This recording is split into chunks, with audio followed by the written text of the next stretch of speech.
Hello neighbors. So the Fire Safe Council recently put on an event called a Speaker Series at the Felton Library. It was attended by a good chunk of the community, but I know there were a lot more folks who would have loved to attend, and even more who couldn't attend, who would love to see a video or recording of the event itself. We weren't able to make a recording for this initiatory event, but there will be recordings in the future, so that if you aren't able to make it, you'll have access to this information firsthand. In addition to that, we're definitely going to up our communication and make sure that there are a number of different areas where you can find the information for the spears. Going, of course, to the Fire Safe Council website, which I'll pop up here in the video at the end. You'll be able to find all the information on upcoming events. So we covered a number of topics at the speaker series and had some amazing speakers come out. I'm not going to share their specific slides, but I will share a quick rundown of the information that was communicated and of course resources to put that information to work. One program that we're especially proud of over on the Fire Safe Council is the Brush Busters program, which was started by a local person in Felton. This helps people clear the ground around their home of fuel load, right? And of course having dry fuel load is a huge fire risk, and it's especially helpful for people who have mobility issues, who may not be able to get the chainsaw out and take care of that physically themselves. So if you're concerned about fire mitigation and you don't have the physical or financial resources to harden your home in that way, please reach out. There's a contact form on the Fire Safe Council website. Just fill that out and mention you're interested in Brush Busters, and we'll do our best to have someone connect with you. Another speaker, a representative of the Firewise Community, came and shared information about this national program. It's hosted by the National Fire Protection Association, and it's a framework that helps neighbors work together to reduce the fire load and fire risks in their neighborhood as a community. The information provided includes defensible space, home hardening, evacuation planning, and more. So it's an excellent program for communities who are looking to come together to make sure that the community itself has a better chance of surviving the guaranteed upcoming fire concerns, right? It's great for the first responders, right? It provides safer access to the homes and to the community, and it lowers the risk of wildfire for the entire community.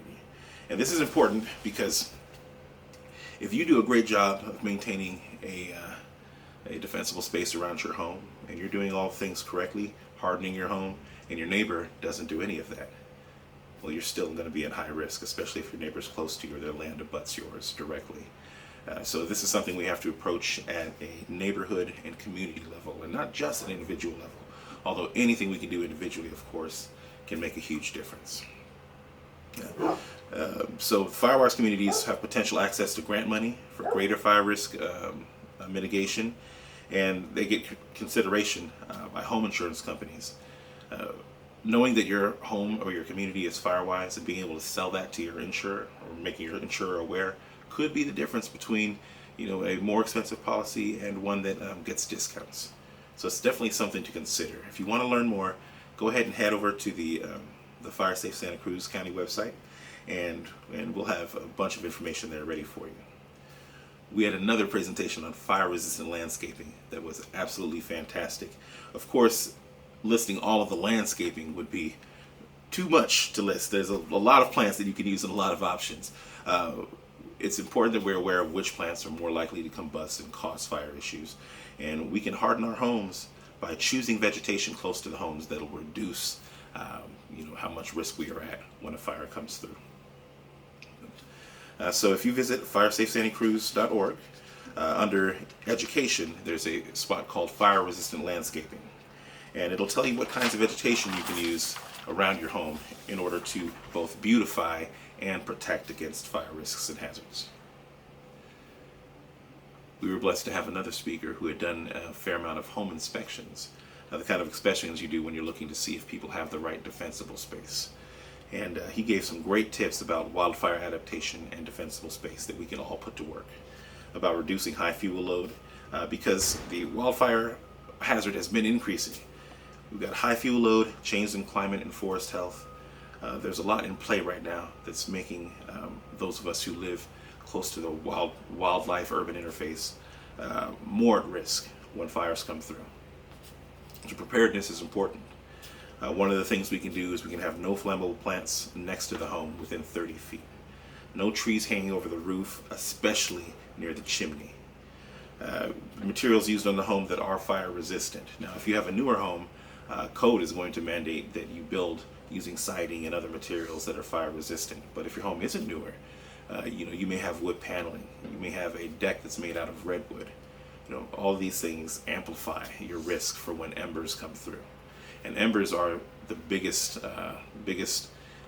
cause of conflagrations during wildfires, and they can come from up to a mile away. They land on that spot that in your gutters that haven't been cleaned, and they can spark things right up. So we got to keep those gutters clean from leaves. Keep our decks clean. We want to have nothing dead or dying within 30 feet of the home. We want to keep our wood piles away from the home, right? And I know that's a matter of convenience. We want to be able to reach out and grab that wood, bring it right back in the house. But especially during the summer season, you want to keep the wood far away. And it makes sense. Maybe during the winter when it's wetter, you bring the wood closer, you burn through the wood, and in summertime you have them deliver it, and they deliver that wood away from the house. It's a little bit more work, but a lot less work than having to rebuild your home. We want to make sure we remove flammable tops, and we keep no grass taller than 4 inches. So there's a lot to know and a lot we can do. Again, head to firesafesantacruz.org for more education about this. One of our final speakers was a representative of United Policyholders. Now, we're all aware that insurance companies have been leaving California in what feels like droves, and it's causing all of us to experience insecurity around whether we'll keep our policy, and for many of us, increased policy premiums. And while some of this isn't avoidable, we can reduce the impact that we're experiencing. We can utilize fire mitigation resources to show that our homes are less of a risk than other homes might be that haven't done the same thing. Right now, companies are flying drones. They're getting data, and not satellite level data where they can see the details, of specific neighborhoods. They can use that information to determine whether you're doing the things to mitigate fire at your home or not doing them. And if you are doing them, it's very possible you can get fire mitigation discounts, which results in cheaper premiums for your policy. It's worth doing the work, not just to save your home, but also to reduce your premiums. For more information, you can visit uphelp.org, and that'll help you understand your policy. It'll give you help with your claims, and it'll help you make sure that you have enough insurance. That's something especially to consider as well. It's very, very easy to think that you've got enough to rebuild in one moment, but the cost to rebuild per square footage changes very often. And if you locked in a policy in 1989, and it's the same coverage now in 2023, you would not be able to rebuild the home more likely than not with the coverage you got then. So let's make sure when we're renewing, we're looking at that information and not just checking the box and sending it off. But I'm not the expert. Go ahead and go to uphelp.org and get that information that you need to manage your policy. It's got to be active, just like the fire mitigation for our homes. So the biggest message, I think, from this series is that we have tools. We're not helpless. There are things that we can do to mitigate our risk, to keep our homes, to keep our families safe, and have some continuity in our neighborhoods. And the research has been done. The resources are here. We just have to reach out and grab them. For access to those resources and for a deeper understanding, please go to firesafesantacruz.org. Check out the education section, check out the resources section, and if you have any questions, reach out to us. We're happy to help. We're here to help. We're extremely passionate, about our communities here, and we want to make sure that you stay fire safe as well. All right, thank you. I'll see you soon.